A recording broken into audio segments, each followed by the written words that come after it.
নমস্কার বন্ধুরা, শিলাস বং কিচেনে তোমাদের সবাইকে স্বাগত। আজকে আমি তোমাদের সাথে শেয়ার করব বোয়াল মাছের রেসিপি। একটু নতুন করে করব। অনেক রকমভাবে করে, আমি একটু অন্যরকম করে করেছি, যেটা খেতে এক দুর্দান্ত হয়েছিল। আর কি বলবো, মানে কিছু বলার নেই। তোমরা যদি একবার বানিয়ে না খাও তো বুঝতে পারবে না যে এটা খেতে কেমন হয়েছিল। তা আমি যেভাবে বানাচ্ছি তোমরা ঠিক সেইভাবে একবার বাড়িতে বানিয়ে খাবে। খেয়ে আমাকে কমেন্ট বক্সে কমেন্ট করে জানাবে যে আমার এই বোয়াল মাছের রেসিপিটা তোমাদের কেমন লেগেছে। তো চলো আমরা বানিয়ে নিই। আর যদি আমার রেসিপিটা তোমাদের ভালো লাগে, লাইক শেয়ার কমেন্টটা অবশ্যই করবে, সাবস্ক্রাইবটা করতে একদম ভুলবে না। তো চলো বানিয়ে নিই। আমি এখানে 500 মতন বোয়াল মাছ নিয়ে নিয়েছি। বোয়াল মাছটাকে ভালো করে নুন হলুদ মাখিয়ে নিয়েছি ধুয়ে। বোয়াল মাছের মধ্যে একটু ডিমও বেরিয়েছিল। এবার আমি কড়াইতে তেল দিয়েছি। কড়াইতে তেলটা দিয়ে তেলটা গরম করে নিয়ে মাছগুলো একটা একটা করে আমি ভেজে নিচ্ছি। মাছগুলো জব্বর ফোটে, তো মাছগুলো যেন না ফোটে তার জন্য একটু তেল মাখিয়ে নিয়েছিলাম কাঁচা মাছের মধ্যে, তো কম ফুটেছে। তো দেখো এক সাইড হয়ে গেছে, আমি এবার উল্টিয়ে দিচ্ছি। দেখো মাছ ভাজা হয়ে গেছে, আমি নামিয়ে দিচ্ছি মাছ ভাজাটা।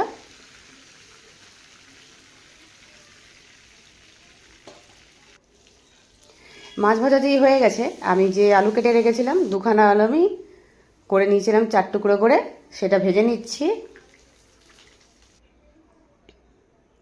আমি কিন্তু আর তেল দেইনি কোনো। এবার আমি পেঁয়াজ দিয়ে দিলাম, ওই তেলের মধ্যেই পেঁয়াজটা দিয়ে দিয়েছি। তেলটা আমি বেশি করে দিয়েছিলাম যেন পরে না লাগে। পেঁয়াজটা দিয়ে দিলাম। এবার আমি তার সাথে দিয়ে দেবো আদা রসুন আর কাঁচা লঙ্কাটা দিয়ে একটু হালকা করে টস করে নেব। এরপরে দিয়ে দিলাম আমি জিরের গুঁড়ো, লঙ্কার গুঁড়ো, একটু লাল লঙ্কার গুঁড়ো, আবার একটু নেড়ে নিচ্ছি। এবার দিয়ে দিলাম এর মধ্যে আমি কসুরি মেথি, সেটাকেও একটু নেড়ে চেড়ে নেবো ভালো করে। এবার আমি যে টমেটোগুলো কেটে রেখেছিলাম লম্বা লম্বা করে, সেগুলোও দিয়ে দিয়েছি। সেগুলো দিয়েও আবার একটু নেড়ে নিচ্ছি। এদিকে আমি একটা গন্ধরাজ লেবু এনেছিলাম, সেই গন্ধরাজ লেবুটাকে একটু আমি সামান্য একটু ঘষে নিলাম। এবার যে মিক্সি জারটা নিয়েছি, মিক্সি জারের মধ্যে যে মশলাটা আমি রেডি করেছিলাম সেটা দিয়ে আমি একটা সুন্দর একটা পেস্ট রেডি করে নিচ্ছি। দেখো কড়াইয়ের তেলগুলো আমার চলে গেছে, শেষ হয়ে গেছে। আমি ভেবেছিলাম হয়ে যাবে, হয়নি বন্ধুরা, আবার আমাকে তেল দিতে হয়েছে। এবার আমি ফোড়নে দিয়ে দিয়েছি গোটা জিরে, আর যে পেস্টটা আমি রেডি করেছিলাম সেটা আমি দিয়ে দিলাম।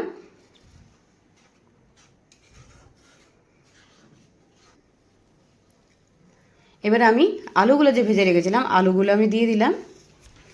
কেন কি মশলাটা কষানোর সময় যদি আলুটা দিয়ে দেওয়া হয় তাহলে আলুটা সেদ্ধ হয়ে যায় মশলা কষাতে কষাতে। তাহলে কি হয়, ঝোলটা দেওয়ার সময় আমাদের, তো ঝোলটা দেওয়ার সময় আলুটা কম সেদ্ধ করলেও হবে, কেন কি এখানে কষাতে কষাতে তো সেদ্ধ হয়ে যাবে। এবার আমি দিয়ে দিয়েছি তোমার একটু নুন স্বাদ মতন, আর একটু হলুদ দিয়ে দিলাম, দিয়ে আবার একটু নাড়াচাড়া করে নেব। তো এর মধ্যে যে আমি গন্ধরাজ লেবুটা একটুখানি ঘষে রেখেছিলাম সেটা দিয়েছি। এটা দেওয়াতে ফ্লেভারটা খুব বেশি ভালো আসে। দেখো মশলাটা খুব সুন্দরভাবে কষে গেছে, কি সুন্দরভাবে তেলও ছেড়ে দিয়েছে। এবার আমি যেটা দেবো সেটা হচ্ছে ওই যে মিক্সিটা ছিল সেই মিক্সিটা একটু ধুয়ে আমি দিয়ে দিলাম। এবার আমি দেবো একটু গরম জল। দেখো গরম করে রেখেছিলাম একটা ফ্রাই প্যানের মধ্যে, আমি সেটা জলটা আমি দিয়ে দিলাম। জলটা খুব বেশি দেবো না, কেন কি আলুটা আমাদের প্রায় সেদ্ধ হয়ে গেছে। তো সবার প্রথমে আমি দিয়ে দিলাম বোয়াল মাছের ডিমটা। ডিমটা দিয়ে মাছটা আস্তে আস্তে আমি দিয়ে দিচ্ছি সুন্দর করে সাজিয়ে। এবার দিয়ে দিয়েছি তার সাথে কাঁচা লঙ্কা। কাঁচা লঙ্কাটা দিয়েছি এর জন্যই যেন ফ্লেভারটা খুব ভালো আসে। আর দিয়ে দিলাম গরম মশলা, একটু নেড়ে দিচ্ছি। তো দেখো বন্ধুরা, আমাদের বোয়াল মাছের রেসিপি একদম রেডি। এবার আমি এটা বাটির মধ্যে এটাকে সার্ভ করে নিচ্ছি। আশায় আশায় বসে আছি, আশায় আশায়। কি গো, খাবারের গন্ধে পাগল হয়ে যাচ্ছি তো, খিদে পেয়েছে খুব জোর। খাবারটা দেবে এবার তাড়াতাড়ি। বন্ধুরা দেখেছো, খিদেতে গান করছে। আর এত খিদে পেয়েছে যে মুখ থেকে গানই বেরিয়ে যাচ্ছে। কখনো শুনেছো কারোর খিদে পেলে কখনো গান করতে? আমাদের বাড়িতে এবার খিদে পেলে গান বেরিয়ে যায়। তো বন্ধুরা, তো যাই আমি খাবারটা নিয়ে। তো নতুন কোনো রেসিপি নিয়ে তোমার সাথে দেখা হবে। ততক্ষণে আমি আসছি। টাটা বন্ধুরা।